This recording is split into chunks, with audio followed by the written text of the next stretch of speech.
Hey, what it do, y'all? You see the little red spot? Yeah, buddy. Let me go ahead, step out so I can talk to y'all. Okay, here we go. Oh man, a little windy out. All right, hold up. Well, actually, I don't mind the social distancing. I mean, here's the thing. If you've noticed, there's been less people getting sick lately. Just by the whole idea of people just keeping their distance from each other. It just eliminates you getting sick. So I actually don't mind that aspect of social distancing. I see in some ways social distancing as the new segregation. So I guess when I say that, that does have a negative undertone. I get it. And we'll talk about that. We'll talk about that. But let's talk about the positive aspects to social distancing. So first and foremost, I brought up that, yes, one of the positive aspects is you don't have to worry about all them germs because you're not around a lot of people, So that is the first positive aspect of social distancing. The second aspect of social distancing that I think is positive is just you respecting other people's personal space. So that really makes a big difference, just you respecting other people's personal space, because I don't know about y'all, but I don't know how many times I've had to deal with someone violate my personal space, and I had to look at them a certain way. You know what I'm saying? Because if I have to get to the point of where I have to say something about it, yeah, then it's going to be a problem if I have to tell you that you violate my personal space. So with social distancing, the positive aspect is that with someone having to be 6 feet apart from you based on the rules per se, nobody gets into your personal space. So that's a good thing.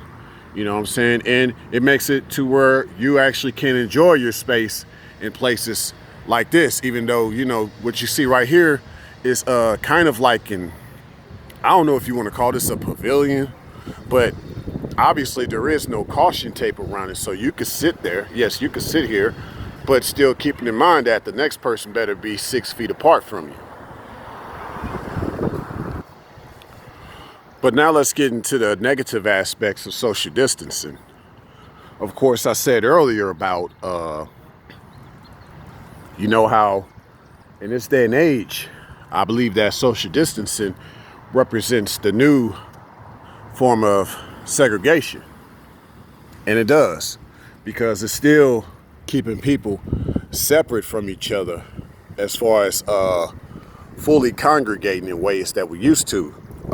And I really say this from the motion of literally the city's motion, the metropolis.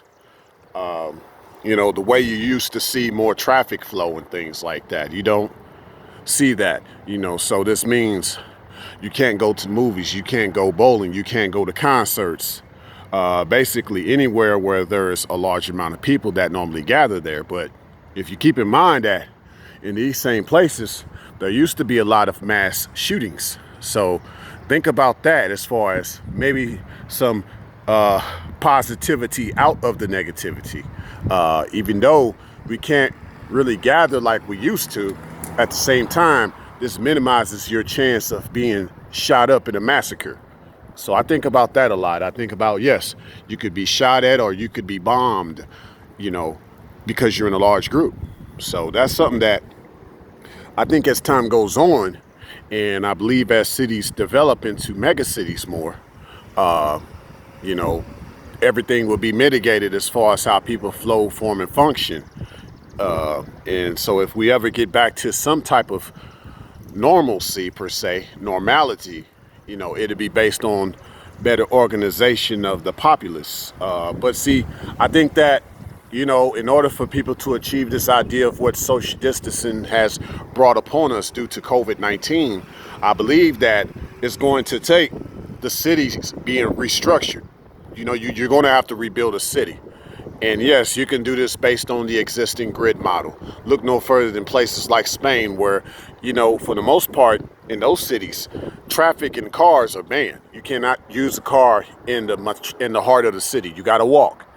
And as far as walking, they've already been dealing with the fact that, you know, you got to respect other people's spaces when you're walking in the metropolis. So that way this minimizes crime. You know, because that's the thing, you know, someone that wants to do crime, you could easily spot them out if everybody's kind of broken apart. But in the midst of a bunch of thick, dense populations, a thick concentration of people, it's very hard to identify someone that's trying to do a crime on somebody. You know what I'm saying? After they do whatever crime it is, whether it's like to shoot somebody or to stab somebody or just to brutally assault somebody, it's going to be harder to pinpoint that person in the crowd of a lot of people, you know. But anywho, just my thoughts on why I don't mind social distancing as long as it has a positive strategy. You know what I'm saying? As long as it has a positive strategy, because, you know, if it's just about us not getting sick, hey, I'm down with that. Being sick is not fun. You know, if it's based on something that's historical, yeah. Being sick is not fun, especially when it's based on something historical. Signing out.